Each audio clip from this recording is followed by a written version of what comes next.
Ainsi en est-il de la résurrection des morts, le corps est semé corruptible. Je prends toujours le verset là et je vais vous faire comprendre en quelques mots ce que j'ai reçu, ce que le Seigneur m'a donné dans mon cœur. Et je voudrais vous faire comprendre quelque chose, à quelle importance d'avoir Jésus dans son cœur. Amen. Gloire à Dieu. Regardez ce qui est écrit dans la parole de Dieu. On va prendre l'enseignement de l'apôtre Paul. Et j'aime bien, moi, lire les lettres de l'apôtre Paul. C'est des choses extraordinaires. Vous savez que l'apôtre Paul, il a été mis en prison par rapport à sa prédication, par rapport à sa doctrine, parce qu'il prêchait la résurrection des morts. Et puis, l'apôtre Paul, il a subi plein de naufrages, plein de dérives, plein de combats, plein de luttes, plein de coups. Il a fait face à des faux frères, même il le dit qu'il a subi des choses extraordinaires. Et puis, on voit dans son parcours que l'apôtre Paul, il a toujours écrit ces lettres-là, et puis c'est un enseignement de la parole de Dieu. Hein, l'apôtre Paul nous a donné cet enseignement, c'est pour qu'on puisse comprendre des choses. Regardez ce qu'il est écrit dans la parole de Dieu. Dans Romains 6, il est écrit ce mot-là. Regardez les mots qui est écrit. Que dirions-nous donc? Demeurions-nous dans le péché afin que la grâce abonde? Loin de là.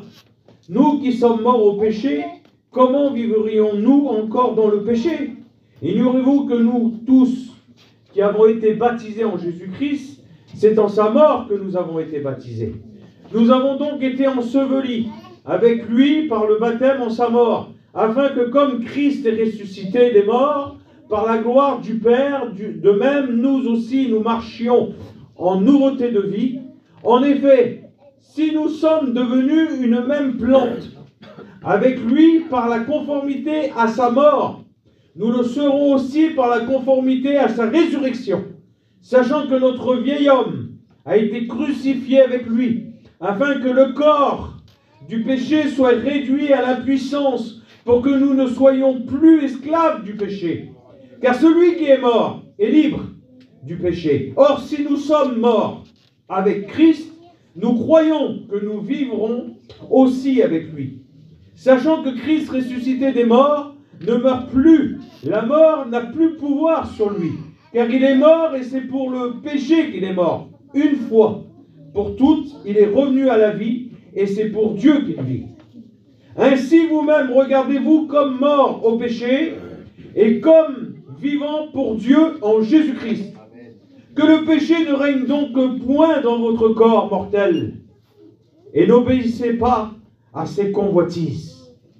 Ne livrez pas vos membres au péché comme des instruments d'iniquité, mais donnez-vous vous-même à Dieu comme étant vivants de mort que vous étiez, et offrez à Dieu vos membres comme des instruments de justice. Amen. Amen. Car le péché n'aura point de pouvoir sur vous, puisque vous êtes non sous la loi, mais sous la grâce. Quoi donc? Pécherions-nous parce que nous sommes non sous la loi, mais sous la grâce? Loin de là. Ne savez-vous pas qu'en vous livrant à quelqu'un comme esclave pour lui obéir, vous êtes esclave de celui qui vous obéissez, soit du péché qui conduit à la mort, soit de l'obéissance qui conduit à la justice. Amen. Mais grâce soit rendue à Dieu de ce que, après avoir été esclave du péché, vous avez obéi de cœur à la règle de doctrine dans laquelle vous avez été instruit. Dites Amen. Amen. Je reviens un petit peu plus haut, il dit: ainsi vous-même regardez-vous comme mort au péché, comme vivant pour Dieu en Jésus-Christ, que le péché ne règne donc point dans votre corps mortel. Et je voudrais vous dire une chose. Savez-vous combien de corps il y a dans la Bible? Ce que la Bible dit, ce que la parole de Dieu dit. Parce qu'il n'y a pas qu'un corps dans la Bible. Il y a plusieurs corps, et il y en a 4. J'en ai relevé 4 dans la parole de Dieu. La Bible dit ces mots-là. Regardez ce qu'il est écrit dans la parole de Dieu. Il dit que le corps naturel ne peut pas ressusciter incorruptible. Pourquoi? Parce que le corps naturel, en réalité, le premier corps est tiré de la terre. Et le second vient du ciel. Le corps qui a été créé, c'est le premier corps, c'est Adam. On est d'accord? Mais celui qui vient du ciel il s'appelle Jésus, c'est le second. Mais regardez comment que Dieu a anéanti la mort par rapport à son Fils. Et puis, quand je lis la parole de Dieu, dans 1 Corinthiens chapitre 15, il est écrit ces mots-là, on va le lire ensemble. C'est l'apôtre Paul encore qui dit ces mots-là. Et c'est pour ça que j'en viens au corps, et vous allez comprendre pourquoi. Le premier corps, c'est le corps naturel. Et le corps naturel, c'est quoi en définitive? Le corps naturel a été créé de Dieu, tiré de la poussière. Le corps naturel est né, eh bien, je ne vais pas rentrer dans les détails, bien sûr, mais le corps naturel, c'est quoi? Eh bien, on est enfant. Et quand on est enfant, on grandit. Et quand on grandit, eh bien, la conscience, elle s'ouvre. Et quand la conscience, elle s'ouvre, en définitive, un petit enfant n'a pas de conscience du péché. Mais quand on grandit, arrivé à un certain âge, nos yeux s'ouvrent. Et puis la connaissance du bien et du mal se fait à cet instant-là. C'est que la conscience, elle est touchée déjà, premièrement, par le péché. Le péché rend le corps corruptible. Et du péché, il en découle la maladie. Alors c'est pour ça qu'il y a des paralytiques, des aveugles, des boiteux. C'est pour ça qu'il y en a qui vivent dans la maladie. Hein. La pluie tombe sur le juste comme sur l'injuste. Mais le corps est corruptible, il est corrompu à cause du péché. Et le corps naturel, à cause du péché, eh bien le corps, on le livre à quoi? Eh bien on le livre au péché. Et quand on le livre au péché, eh bien on n'a pas de bride. Je me rappelle quand j'étais dans le monde, si je pouvais me livrer à ce que je pouvais, je le faisais. Je traitais pas durement mon corps, puisque je prenais de la boisson, je me saoulais, je me droguais, et puis je faisais les 400 coups, et puis mon corps, là, c'était le corps naturel, le corps du péché, c'est le premier corps. Et vous savez ce que c'est que le deuxième corps? Eh bien, le deuxième corps, eh bien, quand le corps naturel rencontre le Créateur, ça devient un corps spirituel. Amen. Gloire à Dieu. Le corps, eh bien, l'apôtre Paul, il va dire, je tiens durement mon corps en bride. Pourquoi? Parce qu'avant, lui, c'était un meurtrier, et puis c'est ce qu'il voulait en réalité. Il tapait, il faisait des crimes, il tuait s'il fallait, et puis il n'y avait aucun problème. Mais il dit, quand il a rencontré le Christ, il dit ces mots-là, je traite durement mon corps, et je le tiens assujetti, soumis, asservi, de peur d'être moi-même désapprouvé après avoir prêché aux autres. Mais ne savez-vous pas? Il y a un point d'interrogation. 1 Corinthiens 3,16, il dit ces mots-là. Il dit, ne savez-vous pas que vous êtes le temple de Dieu? Le corps naturel a basculé dans le corps spirituel. C'est quoi? C'est la nouvelle naissance.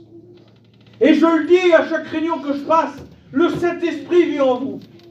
Aujourd'hui, c'est plus le Saint-Esprit, vous comprenez ce que je vais vous dire? C'est pas toi qui mène le Saint-Esprit où tu veux, c'est le Saint-Esprit qui dirige où c'est que lui il veut. Le Saint-Esprit, tu ne l'emmènes pas que tu veux toi. Le Saint-Esprit, tu ne le fais pas regarder ce que tu veux toi. Le Saint-Esprit, tu ne l'emmènes pas dans un café, excusez-moi, ou dans une boîte de nuit. Le Saint-Esprit, tu ne le diriges pas toi. C'est le Saint-Esprit qui doit te diriger. Alléluia. Et c'est pour ça que l'apôtre Paul, il dit maintenant, je tiens durement mon corps en bride. Le Saint-Esprit le tient, vous savez, comme des morts qu'on met dans la bouche des chevaux, et puis on est retenu sur certaines choses. Mais excusez-moi, aujourd'hui, il y a des chrétiens, eh bien, ils ne sont pas retenus. Il n'y a pas de retenue dans leur vie. Bien, s'il n'y a pas de retenue, excusez-moi, derrière ça, il y a la mort. Si un chrétien se dit chrétien et qu'il fait ce qu'il veut, il n'y a pas Christ qui vit dans son cœur. Ben oui, automatiquement. Parce que quand Christ vit en nous, eh bien, automatiquement, le Saint-Esprit vit en nous, et le Saint-Esprit nous dit, écoute, là-bas, là, c'est pas pour toi. Il y a la voix du Saint-Esprit, il vous rappellera les choses, il vous enseignera, il vous conduira dans toute la vérité. Amen. Ne savez-vous pas que vous êtes le temple de Dieu et que l'Esprit de Dieu habite en vous? C'est important, Seigneur. Nous sommes le temple du Saint-Esprit. Et le deuxième corps, c'est le corps spirituel. Mais le corps spirituel, c'est C'est le ciel qui est venu habiter dans le terrestre. Non mais vous voyez pas la grandeur? Le ciel s'est dérangé pour habiter dans le terrestre. Lui qui demeure dans le ciel, il a fait aussi sa demeure dans le terrestre, dans celui qui demeure sur la terre. Et nous sommes le temple du Saint-Esprit. Quelle grandeur, Seigneur! Ça, c'est le deuxième corps, le corps spirituel. Et Jésus va dire ces mots-là. Dans Jean 11, versets 21 à 25, Jésus dit, je suis la résurrection. Il dit, je suis la vie. Celui qui croit en moi vivra même s'il meurt. Il faut que Jésus demeure dans un cœur pour ne pas connaître la mort. Vous voyez pas la grandeur, non? Quand le céleste rentre dans le terrestre, la mort n'a plus aucun pouvoir. Et voilà ce que Paul il dit. Il dit ces mots-là, lui. Il dit, mais si les morts ne ressuscitent pas, mangeons et buvons, car demain nous mourrons, mais ne vous y trompez pas. Car justement, Christ vit en nous. Et celui qui vit en nous est plus fort que la mort, il a réduit la mort à l'impuissance. Gloire à Dieu. Mais pour cela, le corps, lui, reste toujours dans la corruption, puisque l'apôtre Paul en parle, il dit à cause du péché, je voudrais faire le bien, mais je fais le mal. Il dit, je voudrais faire le bien, mais ce qui vit dans ma chair, dans mes membres, m'empêche à faire le bien. Il dit, quand est-ce que je serai délivré de ce corps de mort? Ah oui. Et quand il prend et vient cette image, ça voulait dire quoi? Et vous savez qu'un meurtrier, avant qu'on avait fait du mal, il avait tué quelqu'un, eh bien la loi était qu'il y avait des lois qui passaient, il prenait celui qui était mort, imaginez-vous, et puis il l'attachait sur le meurtrier, jusqu'à temps qu'il se décompose. C'est pour ça que l'apôtre Paul dit ces mots-là.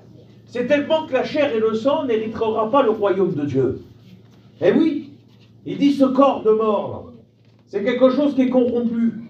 Mais il dit, regardez, il va dire ces mots-là. Alors là, on a vu le deuxième corps, mais on va voir le troisième.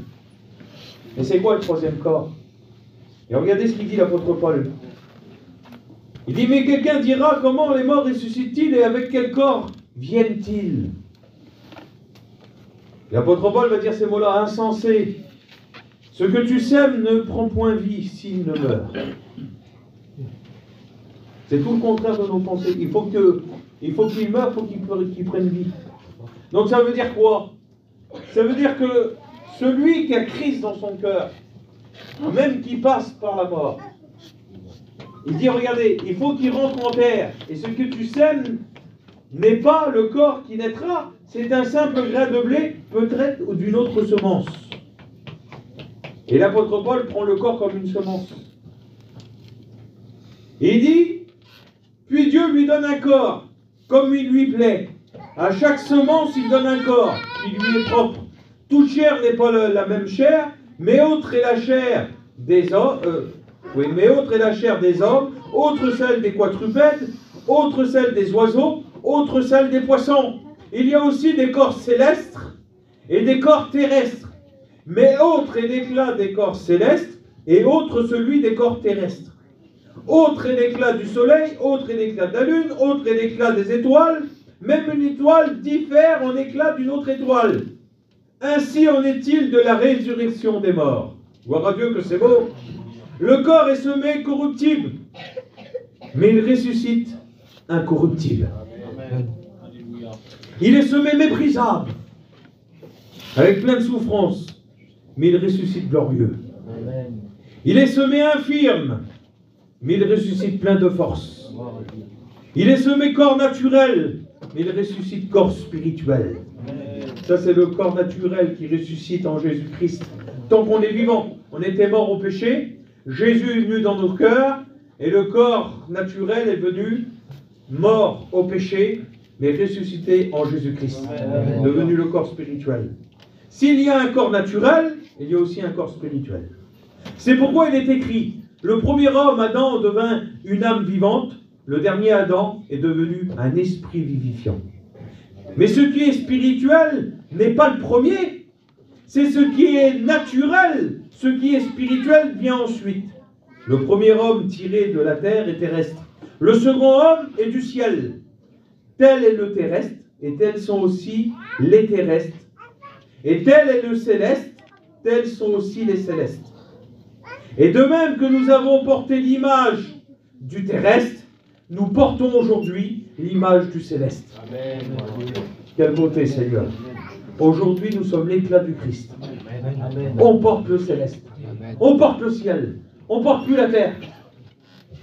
On n'est plus terre à terre. On est au contact du ciel. Et aujourd'hui, on est ressuscité en Christ. Et on a l'image du céleste. Ce que je dis, frère, c'est que la chair et le sang ne peuvent hériter le royaume de Dieu. Et que la corruption n'héritera pas l'incorruptibilité. Alors le troisième corps, il arrive.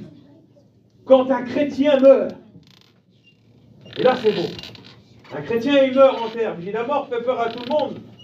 Ça fait encore même il y a encore des chrétiens qui se posent encore des questions. Ils ont toujours un petit peu de trouble et c'est normal. Mais regardez comment que la mort, elle devient belle au Jésus-Christ. Il n'y a plus de crainte. Jésus vit dans un cœur, et Dieu m'a donné une image, une vision. Je dis, Seigneur, quand on rentre dans un cimetière, excusez-moi, c'est pas un endroit qu'on veut rester trop longtemps. Ça nous rappelle des souvenirs, des tristesses, des souffrances. Mais là, Jésus, il dit quand le jour viendra. 1 Thessaloniciens, chapitre 4 et verset 16. Au son de la trompette, à la voix de l'archange, les morts en Christ ressusciteront, et nous les vivants, nous partirons tous ensemble dans les nuées auprès du Seigneur, dans les airs. Mais regardez, pour rendre témoignage au monde, je disais, Seigneur, alors un chrétien, lui, il rentre en terre comme le grain de blé, il est semé corruptible, mais il sort incorruptible. Et là vient le troisième corps, c'est le corps glorieux, semblable aux anges. Seigneur, quelle puissance! Plus d'handicap, plus de pleurs, plus de grincement de dents, plus de souffrance.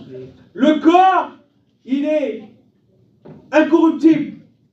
Il est semé méprisable, mais il ressuscite glorieux. Il est semé infirme, pour certains, mais il ressuscite plein de force. Il est semé corps naturel, il ressuscite corps spirituel, mais il y a un corps naturel, il y a aussi un corps spirituel qui dit dans la parole de Dieu. Mais quand le corps rentre en terre, il rentre quoi? Le chrétien, il a accepté Jésus, lui. C'est Jésus qui vit en lui. Et quand il paraîtra cet enlèvement-là, eh bien, pour rendre témoignage au monde entier, et je le dis souvent, il y en a aujourd'hui, ils font des théories. Et puis, vous savez, excusez-moi, il y en a quand il y aura l'enlèvement de l'Église. Et je me suis fait cette image-là, je dis, quelle beauté, Seigneur! J'ai dit l'autre fois, je ne sais pas. Eh bien, quand l'Église va partir, il va bien y avoir quelque chose d'extraordinaire sur la terre. Ils vont voir qu'une grande masse innombrable va partir de la terre. Et puis les hommes, les femmes qui seront restés, ils vont être là, puis ils vont dire, mais qu'est-ce qui s'est passé? Et aujourd'hui, il y en a qui font des théories que les Martiens existent. Imaginez-vous jusqu'à tel point ils y vont. Des scientifiques qui sont aujourd'hui, leur conscience, elle est fermée, leur intelligence est fermée. Et nous, le divin nous a dévoilé la vérité. Il nous a dévoilé ses plans. Quelle grâce, du surnaturel pour le monde, mais pour nous c'est une puissance. Gloire à Dieu. La mort de Jésus nous a donné la vie. Quelle grâce. Puis je disais, Seigneur, arrivé à un temps, il y en a qui vont vouloir rentrer dans les maisons et dire c'est incroyable, ça fait un bout de temps qu'on ne les voit plus. Eux. Et puis les portes vont être ouvertes, et puis qu'est-ce qui se passera? Ils rentreront dans les maisons. Puis qu'est-ce qu'ils verront? Ils rentrent chez toi, un exemple. Ceux qui rentreront chez toi, quand tu seras parti auprès du Seigneur. Et puis l'ancien, il était en train de lire sa Bible. Et puis il va y avoir la Bible ouverte. Quel témoignage! On va dire, c'est pas possible. Alors qu'est-ce qui va se passer? Les gens rentreront dans les cimetières. Et les tombeaux seront ouverts. Quelle puissance! Oui, pourquoi?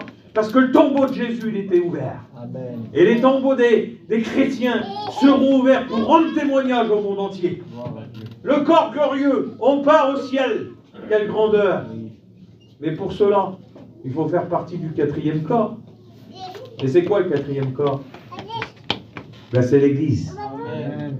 Gloire à Dieu. Et l'Église, c'est le corps de Jésus-Christ. Jésus, il est la tête, et nous, nous sommes le corps. Gloire à Dieu. Alors, je voudrais vous dire un petit mot au passage. Regardez ce qui est écrit dans la parole de Dieu. Le psaume 89, verset 16. Il dit, heureux le peuple qui connaît le son de la trompette. Gloire à Dieu. L'Ancien Testament, déjà, en parle. Et puis, Daniel, il dit au chapitre 12 et au verset 2, il dit que les morts, ceux qui dorment dans la poussière de la terre, ressusciteront, l'un pour la vie éternelle et les autres pour la honte, pour ceux qui n'auront pas fait la volonté de Dieu. Quel jour glorieux! Mais pour cela, il faut attendre le Seigneur bien éveillé. Gloire à Dieu. Regardez ce qu'il est écrit. Je ne voudrais pas vous tenir trop longtemps, mais c'est important, la parole de Dieu. On lit un petit passage dans Luc. Et ça me fait penser à ce moment, ce jour glorieux que nous allons voir. Le Seigneur a dit ces mots-là, regardez. Il dit, après être sorti, il alla selon sa coutume à la montagne des Oliviers. Ses disciples le suivirent. Lorsqu'il fut arrivé dans ce lieu, il leur dit, priez afin que vous ne tombiez pas dans la tentation. Puis il s'éloigna d'eux à la distance d'environ d'un jet de pierre, et s'étant mis à genoux, il pria, disant, Père, si tu voulais éloigner de moi cette coupe, toutefois que ma volonté ne se fasse pas, mais la tienne. Alors un ange lui apparut du ciel pour le fortifier. Étant en agonie, il priait plus instamment, et sa sueur devint comme des grumeaux de sang qui tombaient à terre. Après avoir prié, il se leva, il vint vers les disciples, comme le Seigneur revient chercher son Église. Il vient dans les nuées du ciel, mais la Bible dit qu'il vient chercher ceux qui auront gardé la foi. Et regardez, quand il arrive vers ses disciples, après avoir prié, il se leva, vint vers ses disciples et il trouva endormis de tristesse. Combien de chrétiens aujourd'hui qui vivent endormis dans la tristesse? Combien de chrétiens aujourd'hui, par les épreuves de la vie, qui se sont endormis spirituellement? Et la Bible dit, réveille-toi. Réveille-toi, toi qui dors, réveille-toi d'entre les morts, et Christ, il t'éclairera. Le Seigneur, il revient chercher son Église. Excusez-moi, on entend ça depuis des années. Et le Seigneur dit que il vient chercher son Église. Mais il faut se tenir prêt. Et regardez ce que le Seigneur il dit. Pourquoi dormez-vous? Levez-vous et priez afin que vous ne tombiez pas dans la tentation. Donc le Seigneur parle à ses disciples, aujourd'hui il parle à son Église. Il dit, vous ne savez ni le jour ni l'heure, dans Matthieu 24. Mais imagine-toi une chose. Si je vois le frère là, et puis je demande au frère, si tu sais que dans ta maison, il y a un voleur qui va venir percer ta maison, qu'est-ce que tu vas faire? Tu vas dormir? Tu vas rester sur le lit, puis tu vas dormir? Non. Si tu sais que le voleur, il vient chez toi, qu'est-ce que tu fais? Eh bien, tu allumes l'interrupteur, tu fais voir que la lumière, elle est là, et puis tu l'attends. Donc ça veut dire quoi? Ça veut dire que tu restes bien éveillé. Et le Seigneur, il dit, eh bien, celui qui sait que si le voleur vient, eh bien, il ne laissera pas percer sa maison. Et je voudrais vous dire qu'aujourd'hui, celui qui dort, eh bien, tu peux faire ce que tu veux autour de lui. Quelqu'un qui dort, tu peux faire ce que tu veux. Et puis, il n'a rien vu du tout, lui. Mais le Seigneur, il demande de nous réveiller. Pourquoi? Parce qu'on ne sait ni le jour ni l'heure, c'est vrai. On ne sait pas le jour ni l'heure. Mais l'apôtre Paul va dire ces mots-là. Il dit dans Romains 13 et verset 11, cela importe d'autant plus que vous savez en quel temps nous sommes. C'est l'heure de vous réveiller enfin du sommeil, car maintenant le salut est plus près de nous que lorsque nous avons cru. La nuit est avancée, le jour approche. Dépouillons-nous donc des œuvres des ténèbres et revêtons les armes de la lumière. Marchons honnêtement comme en plein jour, loin des orgies, loin de l'ivrognerie, loin de la luxure, loin de la débauche, loin des querelles, loin des jalousies. Mais revêtez-vous du Seigneur Jésus-Christ et n'ayez pas soin de la chair pour en satisfaire ses convoitises. Gloire à Dieu.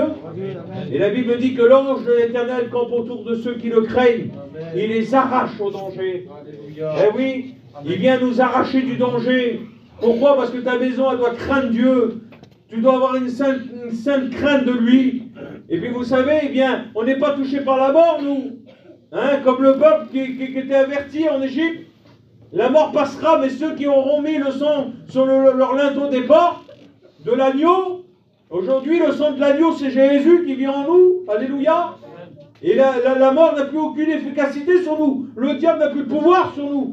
Aujourd'hui, nous sommes des enfants de Dieu. Amen. Et puis regardez ce qu'il dit l'apôtre Paul, encore un petit peu plus loin, et je voudrais qu'on soit clair dans le message et que vous puissiez comprendre. 1 Corinthiens 15, il dit, voici, je vous dis un mystère. Nous ne mourrons pas tous, mais tous, nous serons changés en un instant, en un clin d'œil. Et à la dernière trompette, la trompette sonnera, et les morts ressusciteront incorruptibles, et nous serons changés. Gloire à Dieu. On attend ce grand jour, là, ce jour glorieux, mais il y en a qui ne l'attendent plus. Eh oui, il y en a qui ne l'attendent plus. Et l'apôtre Paul va dire ces mots-là, et puis ensuite j'arrête. Il dit dans la Thessaloniciens, chapitre 5, juste après qu'il dit que le son de la trompette va retentir. Il dit, pour ce qui est des temps et des moments, vous n'avez pas besoin, frère, qu'on vous en écrive, car vous savez bien, vous-même, que le jour du Seigneur viendra comme un voleur dans la nuit. Mais vous, frères, vous n'êtes pas dans les ténèbres pour que ce jour vous surprenne comme un voleur. Vous êtes tous des enfants de la lumière et des enfants du jour. Nous sommes point de la nuit ni des ténèbres. Ne dormons donc point comme les autres, mais veillons et soyons sobres. Car ceux qui dorment, dorment la nuit, et ceux qui s'enivrent de la nuit. Mais nous, qui sommes du jour, soyons sobres, ayant revêtu la cuirasse de la foi et de l'amour, et ayant pour casque l'espérance du salut, car Dieu ne nous a pas destinés à la colère à venir, mais à la possession du salut par notre Seigneur Jésus-Christ. Gloire à Dieu. Voilà ce qui nous est destiné. Mais excusez-moi, comme dans les proverbes, Salomon va dire, un peu croiser les bras, un peu d'assouplissement, et la ruine te surprendra. Alors le Seigneur voudrait tenir son Église en éveil. Et c'est pour ça que l'apôtre Paul, il dit qu'au son de la dernière trompette, les morts vont ressusciter. Oui, mais pourquoi la dernière trompette? Et je l'ai dit l'autre fois, je ne sais pas si je vous l'ai dit là. Un soldat, lui, quand il est dans la caserne, qu'est-ce qu'il attend, lui? Il entend un coup de trompette, une alarme qui retentit, les 5 heures du matin. Qu'est-ce qu'il faut qu'il fasse? Il sait qu'il faut qu'il se réveille. Et au deuxième coup de trompette, c'est ce qu'ils faisaient les Romains. C'était le clairon qui sonnait. Et au troisième coup de trompette, à la dernière trompette, le deuxième coup, c'était quoi? Ils savaient habiller, ils savaient préparer, puis ils étaient au garde à vous. Puis ils attendaient, puis ils étaient bien éveillés. Pourquoi? Parce que le chef militaire rentrait dans la caserne. Mais nous, le chef que nous attendons, il s'appelle Jésus-Christ. Et nous devons être bien éveillés. On se tient sur nos deux pieds, bien éveillés, et on attend le retour du Christ. Gloire à Dieu. Alors je voudrais sur ces quelques mots qu'on puisse prier le Seigneur.